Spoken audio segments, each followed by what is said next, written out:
Hi guys, last வீடியோவில் வந்து heading tags and paragraph tags பற்றி பார்த்துருப்போம். இந்த வீடியோவில் வந்து சில ஒன்று எக்ஸ்ட்ரா பேசிக்ஸ் டேக்ஸ் ஒரு சின்ன ஒரு வெப்சைட் டெவலப் பண்ணுறதுக்கான பேசிக்ஸ் அண்ட் டேக்ஸ். இன்னும் இந்த டேக்ஸை தவிர மீதி எக்ஸ்ட்ரா டேக்ஸ் நிறைய இருக்கும். அதை ரெஃபர் பண்ணி உங்களுக்கு வேணும்னா படிச்சிங்க.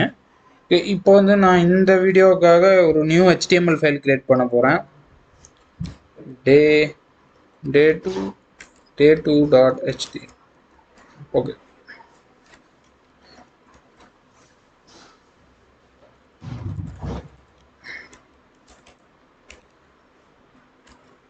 day 2.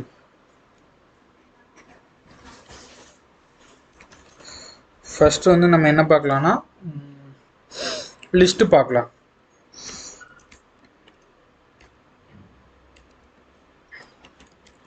லிஸ்டின் எப்படி ஒரு லிஸ்ட் டிஸ்பிளே பண்ணுறது.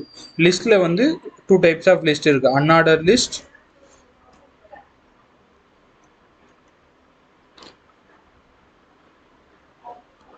இது அன்ஆர்டர் லிஸ்ட்.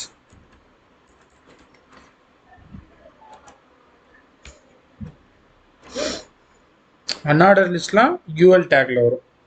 ஓகேவா? உங்களுக்கு அன்ஆர்டர் லிஸ்ட்டுக்கும் ஆர்டர் லிஸ்ட்டுக்கும் அவுட்புட் டிஃப்ரென்ஸில் வந்து தெரியும்.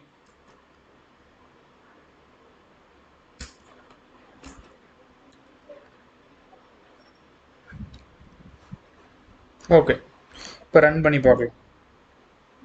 ஆக்சுவலாக நான் லைவ் சர்வர் யூஸ் பண்ணுறேன். லைவ் சர்வர் பற்றி உங்களுக்கு என்னென்னு தெரில அப்படின்னா நம்மளோட லாஸ்ட் வீடியோ பார்த்துட்டோம். அன்ஆர்டர் லிஸ்ட்டுக்கும் ஆர்டர் லிஸ்ட்டுக்கும் இதுதான் டிஃப்ரென்ஸ். 1 2 3 இதில் வரும், இது டாட் இதில் வரும். Full stack front and back and, இங்கே full stack front and back and database. இதுதான் அன்ஆர்டர் லிஸ்ட்டுக்கும் ஆர்டர் லிஸ்ட்டுக்கும் டிஃப்ரென்ஸ். ஓகே, இப்போ நம்ம வந்து ஒரு இமேஜ் எப்படி இன்சர்ட் பண்ணுறதுன்னு பார்க்க போகிறோம். இப்போ இந்த ஃபுல் ஸ்டாக் தான் நம்மளுடைய மெயின் ப்ராஜெக்ட் ஃபோல்டர். இதுக்குள்ளே வந்து நம்ம சப் ஃபோல்டர் கிரியேட் பண்ணுறோம். அது பேர் என்னென்னா அசட்ஸ், ASSET அசட்ஸ். இந்த நம்ம அசட்ஸ் ஃபோல்டருக்குள்ள தான் நம்மளுடைய CSS ஃபைல், CSSக்கு ஒரு ஃபோல்டர், ஒரு JSக்கு ஒரு ஃபோல்டர், இமேஜுக்கு ஒரு ஃபோல்டர். இப்போ ஜென்ரலாக ஓகே, ஒரு இமேஜ் எடுப்போமா? இமேஜ்லாம் உங்களுக்கு என்ன காப்பிரைட் இமேஜஸ் என்ன ஃப்ரீ பிக்சல் ஆப் அந்த மாதிரி இருக்கும். ஃபுல் ஸ்டாக் இமேஜ்,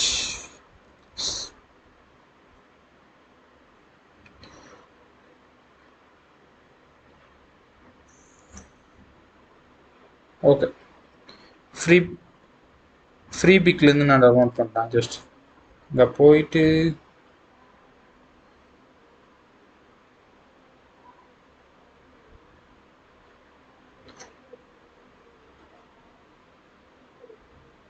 இது எடுத்துப்போமே. இந்த free பிக்ன்றதெல்லாம் open source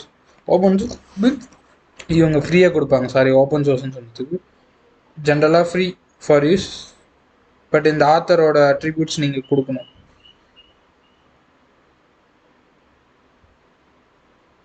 okay, download ஆகிடுச்சு. இது டவுன்லோட்ஸ் ஃபோல்டரில் இருக்கும். நம்மளுடைய ப்ராஜெக்ட் ஃபோல்டரில் எடுத்துகிட்டு போய் போடலாம். this PC, Windows T, அந்த ஃபுல் ஸ்டாக் ப்ராஜெக்ட்ஸ்குள்ள அசட்ஸ்குள்ள இமேஜஸ் ஃபோல்டருக்குள்ள நம்ம இமேஜஸ்லாம் நம்ம வைக்க போகிறோம்.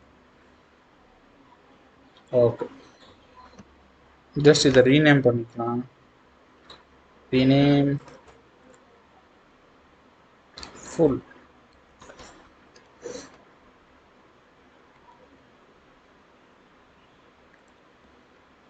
ஓகே, இப்போ ஒரு இமேஜை டிஸ்பிளே பண்ணணும்னா நம்ம என்ன டேக் யூஸ் பண்ணுவோம்? Image take.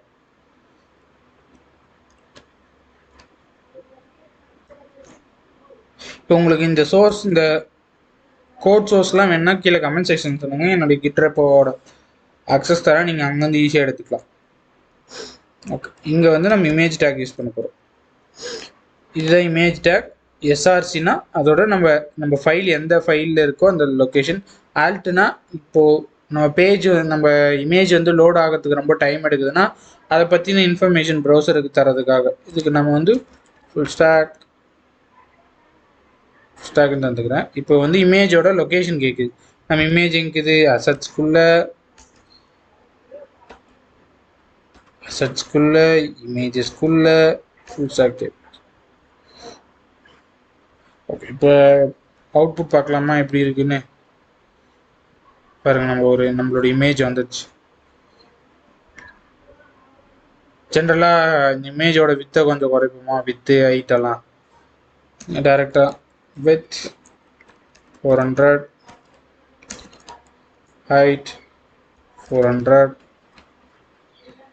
இப்போ பார்த்தீங்கன்னா இதெல்லாம் இன்லைன் ஸ்டைல்னு சொல்லுவோம். With 400ம் height 400ம். இதோட வித்து நீங்கள் டெவலப்பர் ஆப்ஷன்ஸ் போகணுன்னா இங்கே போயிட்டு ஆக்சுவலாக திரும்பி இன்னொரு டைம் காட்டுறேன். ஆக்சுவலாக நான் யூஸ் பண்ணுறது ஃபயர்ஃபாக்ஸ். ரைட் கிளிக் பண்ணி இன்ஸ்பெக்ட். இது நார்மலாக எல்லா ப்ரௌசரும் காமனாக இருக்கும். நீங்கள் செலக்ட் பண்ணிக்கலாம். இப்போ இங்கே போயிட்டு இந்த இமேஜ் செலக்ட் பண்ணுறேன். இதோட கோட்ஸ் எல்லாமே இங்கே டிஸ்பிளே ஆகும். இந்த இடத்துல ஃபுல்லாக டிஸ்பிளே ஆகும். லே அவுட்டில் போயிட்டு நீங்கள் அட்ஜஸ்ட் பண்ண முடியும். ஹைட்டு வித்து எல்லாமே ஜஸ்ட் இங்கே நான் எடிட் பண்ண முடியும். ஹைட் வந்து 1000 போடுறேன். பார்த்தீங்கன்னா 1000 பிக்சல்ஸ் ஆயிடுச்சு. ஜஸ்ட் இதை ரீஃப்ரெஷ் பண்ணிங்கன்னா 1000 பிக்சல் போயிடும். நீங்கள் ஒரு டிஃபால்ட்டாக ஒரு அப்போதைக்கு இந்த சேஞ்சஸ் பார்த்துக்கணுன்னா இங்கே கன்சோலில் பார்த்துக்கலாம். இங்கே எதனா இஷ்யூ வந்துச்சுன்னா இங்கே செக் பண்ணிக்கலாம். ஓகே, இமேஜஸ் பார்த்துட்டோம். இதெல்லாம் ஆக்சுவலாக ஃபோல்டர் ஸ்ட்ரக்சர்ஸ். இந்த மாதிரி ஃபோல்டர் ஸ்ட்ரக்சர்ஸ் க்ரியேட் பண்ணிங்கன்னா உங்களுக்கு வந்து உங்களுடைய ப்ராஜெக்ட்ஸை வந்து அலைன் பண்ணுறதுக்கு ரொம்ப ஈஸியாக இருக்கும். ஓகே, டேபிள்ஸ் இந்த வீடியோவில் பார்க்கலாமா? வேணாம், சரி ஏ டேக் பற்றி பார்ப்போம். டேபிள்ஸ் பார்க்கறதுக்கு முன்னாடி டேபிள்ஸ்லாம் நெக்ஸ்ட் வீடியோவில் போய்ப்போம். ஏ டேக், இது ஏ டேக் வந்து ஒரு இடத்துலேருந்து இன்னொரு இடத்துக்கு லிங்க் பண்ணுறதுக்கு யூஸ் பண்ணுறோம். ஓகே, நம்ம இப்போ ஒரு டெக்ஸ்ட்டை கிளிக் பண்ணால் வேற ஒரு பேஜுக்கு போகணும் அப்படின்றத இது பண்ணுவோம். லைக் என்ன பண்ணலாம், என்கிட்ட இப்போ W3 Schools HTML டியூட்டோரியல் இருக்குது.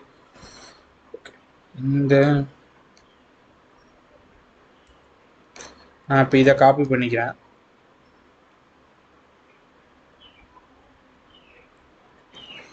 இந்த URL வந்து இந்த hrefக்குள்ளே கொடுத்துக்கிறேன். இப்போ வந்து W3 Schools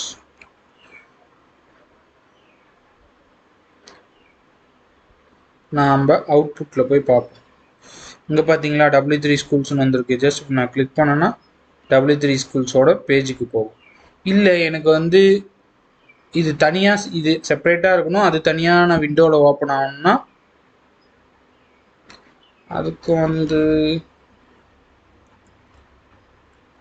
இல்லைங்க, அதுக்கு வந்து ஓகே, அது நெக்ஸ்ட் வீடியோவில் பார்ப்போம். அதுக்கு அட்ரிபியூட் வந்து மேபி அதை நான் ரெஃபர் பண்ணிட்டு சொல்கிறேன்.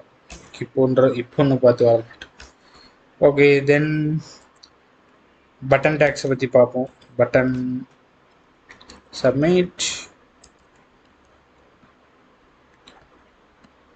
இங்கே பாருங்கள், பட்டன் வந்துச்சு சப்மிட்னு.